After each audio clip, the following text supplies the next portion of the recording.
Nesta sexta-feira é o Dia Internacional do Brincar e eu agradeço à professora Ana Paula Cordeiro por aceitar o nosso convite para falar sobre esse assunto. Obrigada, Leire. Uma boa tarde. Agradeço pelo convite que me foi feito. Uma boa tarde a todas, uma boa tarde a todos. Professora, qual que é o papel, das brincadeiras no universo infantil? Como que elas contribuem para o desenvolvimento das crianças? Bem, se a gente pensa nas brincadeiras dentro do universo infantil, para a criança, vamos pensar para a criança. A criança, ela quer brincar. A criança, ela quer explorar, ela quer conhecer o mundo, ela quer conhecer as coisas. Agora, somos nós adultos que vamos pensar nessas condutas estruturadas que nós chamamos de brincadeiras e pensamos a partir de diversas áreas de conhecimento e dentro de diversos campos científicos. Então, não é uma questão tão simples de ser respondida, porque eu acho que é importante a gente pensar nesses diversos campos que podem nos dar inúmeras contribuições. Dentro da psicologia, você tem inúmeras teorias que vão pensar as brincadeiras com perspectivas diferentes. Dentro da sociologia, nós temos o campo científico da sociologia da infância, que vai pensar nas crianças como atoras sociais, seres ativos, criativos, criadores de cultura, e as brincadeiras aí têm um papel fundamental, principalmente dentro dos ambientes coletivos, um papel altamente socializador quando as crianças estão nas suas culturas de pares. Outras áreas de conhecimento, a história, a filosofia, biologia, enfim, todas elas dão contribuições para a gente pensar essa questão. Mas, assim, grosso modo falando, brincar tem um papel fundamental para o crescimento da criança, para a compreensão de mundo, para a inserção no mundo da cultura, para a compreensão das regras sociais. Então, se a gente pensa em termos de desenvolvimento, e a própria palavra desenvolvimento, ela tem sentidos diferentes de acordo com as teorias e dos campos que a gente olha, mas brincar é muito importante para o crescimento da criança. Vamos pensar em tudo que a brincadeira pode proporcionar à criança. Quando a criança brinca, ela está conhecendo o mundo. Ela está apreendendo regras, as regras do jogo, as regras da brincadeira, regras que são sociais, regras que são coletivas. E quando a criança, por exemplo, dentro de certas estruturas psicológicas, dentro de certas teorias da psicologia, quando a criança ela domina as regras, ela acaba dominando o seu próprio comportamento e o canaliza para um propósito. A criança percebe que existe um mundo maior ao redor dela. O universo cultural se expande. Então, do ponto de vista cognitivo, afetivo, motor, brincar é a atividade que faz a criança se desenvolver, é a atividade que faz a criança crescer. E é tão importante que documentos que são marcos sociais, que são marcos legais em relação à infância, privilegiam o tempo todo a importância da brincadeira na vida da criança. Se a gente pegar lá as diretrizes curriculares nacionais para a educação infantil, os eixos norteadores de todo o trabalho dentro da educação infantil na escola formal são as interações e as brincadeiras. Então, as áreas de conhecimento deverão ser trabalhadas justamente por meio das interações e das brincadeiras. Essa complexidade, que é o brincar para a criança, e diante de todas essas linhas teóricas que você mencionou, professora, é claro que o brincar não fica restrito só a oferecer um brinquedo para uma criança, Então, como que deve ser o papel dos adultos? Qual deve ser o papel dos adultos, nesse processo? Olha, os adultos, eles têm um papel fundamental, né? Muito mais realmente, como você disse, né? Muito mais do que simplesmente oferecer brinquedos às crianças. E isso também é muito importante, porque brinquedos encerram sentidos, significados, eles não são objetos neutros, mas a gente fala disso daqui a pouco, né? Quando os adultos, eles, muito mais do que oferecerem brinquedos, é importante que eles ofereçam condições, oportunidades para que as crianças realmente brinquem. E isso envolve o quê? Envolve políticas públicas, envolve pensar as escolas, pensar as cidades, pensar os espaços, pensar os materiais. Numa perspectiva mais intimista da casa, o que a gente poderia fazer, né? Criar espaços, abrir espaços para que as crianças possam brincar, que elas tenham cantinhos, que elas tenham os seus objetos, os seus brinquedos, todos ao alcance das suas mãos. A gente está falando do Brasil, um país cheio de disparidades, de desigualdades sociais. A gente sabe que isso é muito difícil, que muitas crianças, às vezes, moram em 1 ou 2 cômodos, junto com muitos outros adultos. Daí a importância da nossa luta pela educação, luta pela escola da infância, para que a criança possa também estar em outros ambientes que ofereçam esses espaços, caso ela não os tenha. Mas para quem tem, né, para quem tem essas possibilidades, oferecer ambientes lúdico-educativos para que as crianças possam, de fato, manusear os objetos, ter os seus cantinhos, ter as suas coisas, o seu espaço para brincar. O adulto também pode contribuir muito alargando seus próprios horizontes, porque o adulto cerceia demais os conteúdos das brincadeiras das crianças. Os adultos, com as suas crenças, com os seus preconceitos, também colocam tudo isso, né, naquilo que dão às crianças, nos cerceamentos que fazem, e isso é muito complicado. Então, um adulto mais diverso, um adulto com um repertório cultural maior, né, e eu não estou falando de ensino, né, um adulto formado, não é nada disso, né, mas um adulto que pensa a vida com mais diversidade, esse adulto tem mais condições de oferecer bons brinquedos, boas brincadeiras, bons espaços às crianças. Então, os adultos, eles têm um papel fundamental nesses processos todos de mediação da criança com os brinquedos, com os materiais, com os espaços, com os tempos, enfim, né? Já que você citou a importância, né, dos brinquedos, além da indicação de faixa etária, que os pais já estão acostumados, né, a prestar atenção, como que deve ser a escolha desses brinquedos a partir desse contexto, né, para que sejam objetos que estimulem, né, a imaginação, a criatividade das crianças?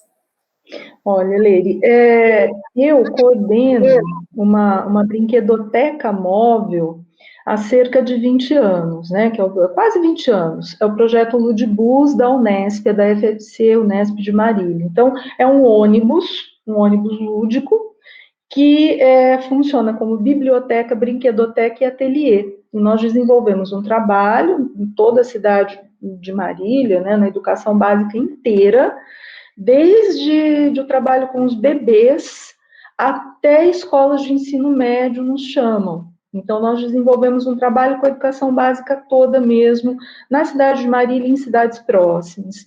E o que eu percebo é que muito mais do que pensar, por exemplo, na questão da faixa etária, dos brinquedos mais adequados, e sim, eles existem, né, para crianças pequeninas, é importante você oferecer objetos maiores, joguinhos de construção, que os estímulos, que tudo seja muito colorido, que nada ofereça perigos às crianças. É importante que você verifique se alguns brinquedos não são tóxicos, não têm toxicidade, enfim, tem uma série de coisas, né?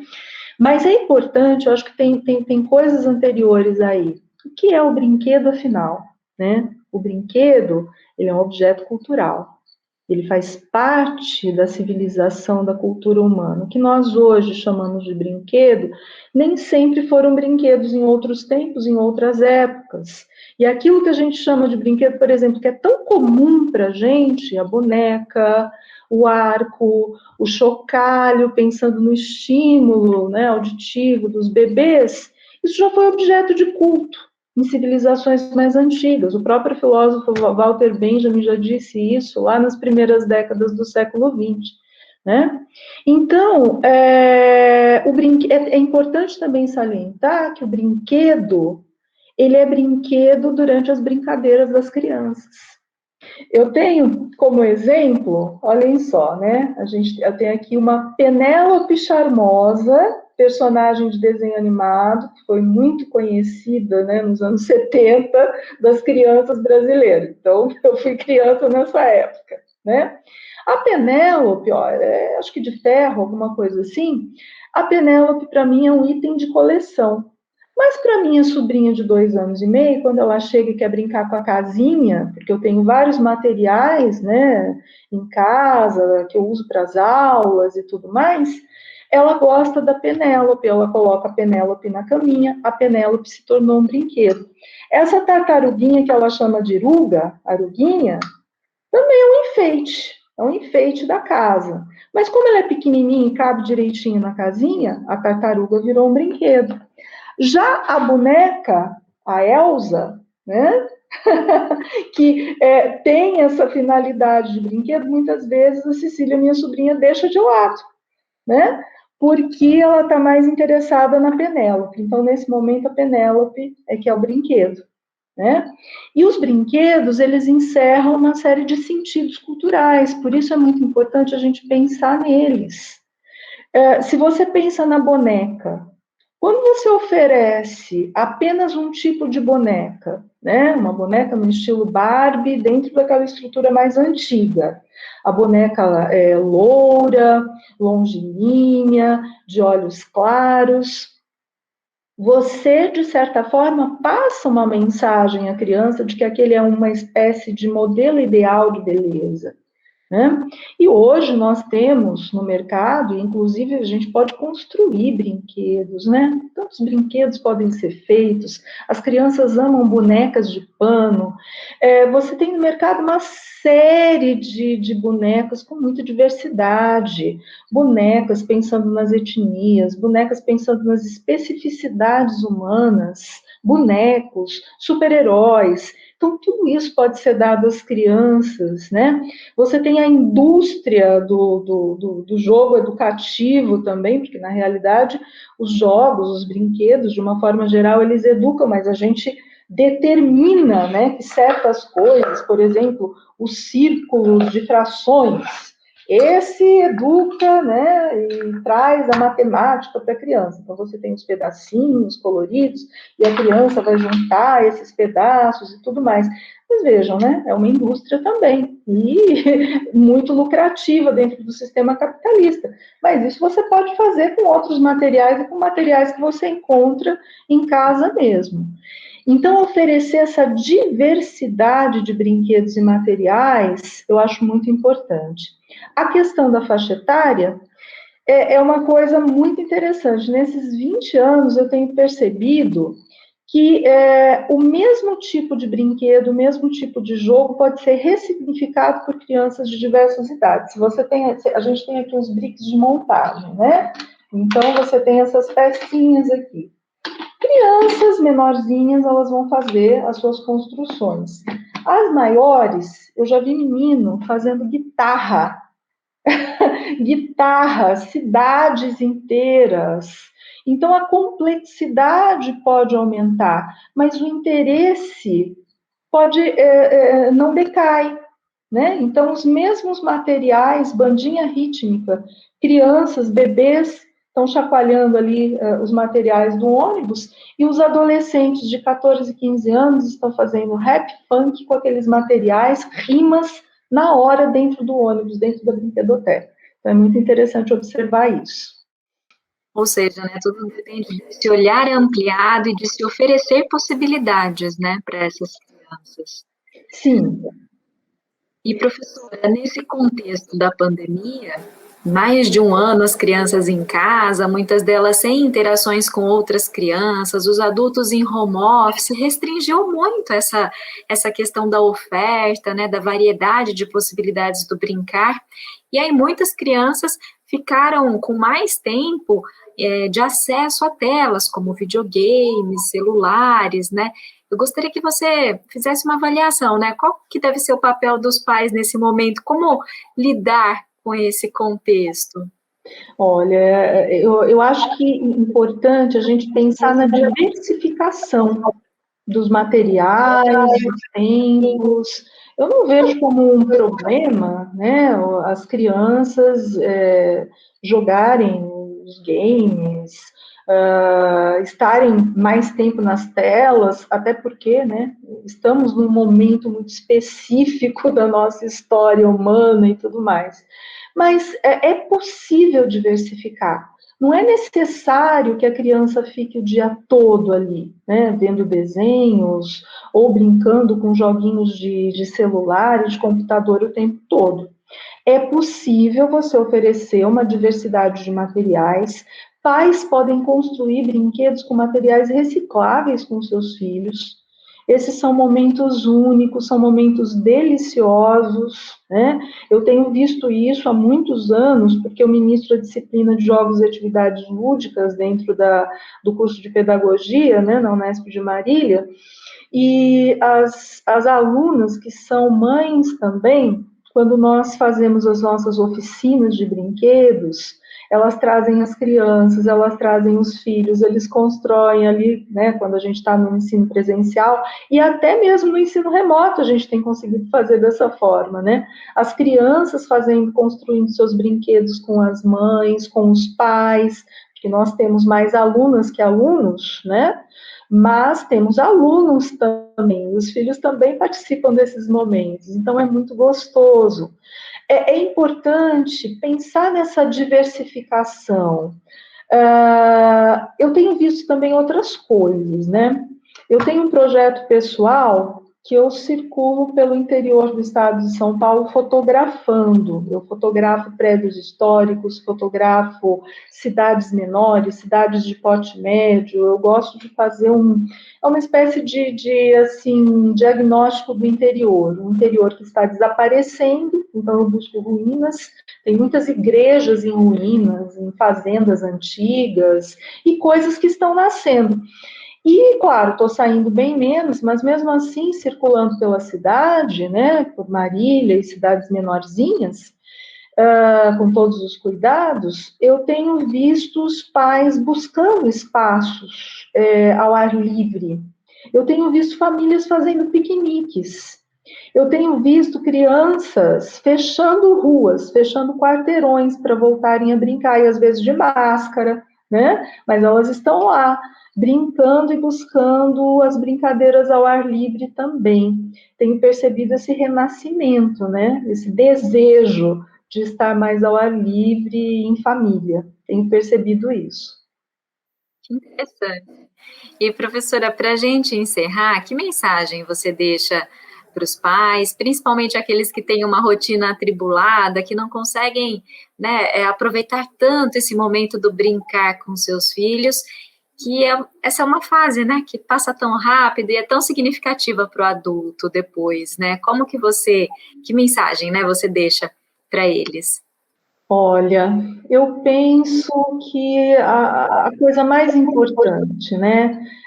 Mais que, é claro, a gente sabe que as rotinas são muito atribuladas, que você tem mães, famílias monoparentais, mães aí com 2 empregos, mas o tempo que você passa com a criança, a qualidade dessa relação, ela é muito importante também. né? Às vezes, uma mãe vai ter 10 minutos para sentar no chão e brincar com seu filho, com alguns objetos. Mas esses 10 minutos, essa conversa, essas rotinas diárias, né, que na sociologia da infância, de acordo com algumas, né, com alguns teóricos, a gente chama de rotinas culturais. Essas rotinas culturais são fundamentais para os vínculos, para o crescimento da criança. E nesses momentos, é muito interessante o adulto ouvir a criança. Ouvir o que a criança quer, ouvir o que a criança deseja, que os adultos, pais, professores e também políticos saibam ouvir as crianças, porque a gente não ouve, né? A gente faz coisas para as crianças. E é incrível, né? Muitas vezes a gente ouve, a gente faz pesquisas, mas são pesquisas lá de marketing, né? Ouve as crianças para saber o que elas gostariam de consumir. Olha que coisa cruel, né? Mas vamos ouvir mais as crianças. O campo científico também, nos últimos 20, 30 anos, tem procurado se abrir cada vez mais para ouvir as crianças. E uma outra coisa muito importante, né? Nós adultos precisamos alargar as nossas percepções, ao invés de cercear as crianças. Brinquedo de menina, brinquedo de menino, isso não existe. Existem brinquedos, existem objetos que as crianças vão utilizar nas suas brincadeiras para tentar conhecer o mundo. O menino tem vontade de pegar a casinha, de pegar a panelinha, de pegar a comidinha, de pegar a boneca, dar comida na boquinha, dizer, ó, minha filhinha. A menina tem vontade de subir com o foguete, de jogar, de chutar a bola, enfim, não existe, né? Vamos parar com esse binarismo, com essa visão tão estreita em relação ao brincar, em relação aos brinquedos, em relação a essas ações das crianças. Eu acho que se a gente conseguir minimamente fazer isso, oferecer essa qualidade de interação, nem que seja por 10 minutinhos, e alargar os nossos horizontes culturais para não cercear tanto as crianças, a gente já vai estar ajudando bastante. Reflexão interessante, professora, não só para amanhã, que é o dia do brincar, né, mas para todos os dias aí das pessoas que têm crianças em casa, né, que convivem diariamente com esses pequenos. Eu agradeço mais uma vez a sua participação hoje aqui com a gente. Eu quem agradeço, Leire, agradeço muito e agradeço a todos os que nos ouviram também.